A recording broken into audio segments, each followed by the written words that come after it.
1952 Myford ML7 lathe. We have the tailstock. This is the lathe bed with the apron, the compound, cross slide, the lead screw handrail which attaches the lead screw. This is the thread dial indicator. This handrail moves the apron along the lathe bed. 3 John chuck, motor behind, 2 oilers.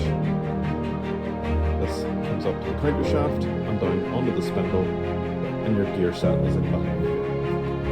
Switch on. Simple, beautiful, and very rental.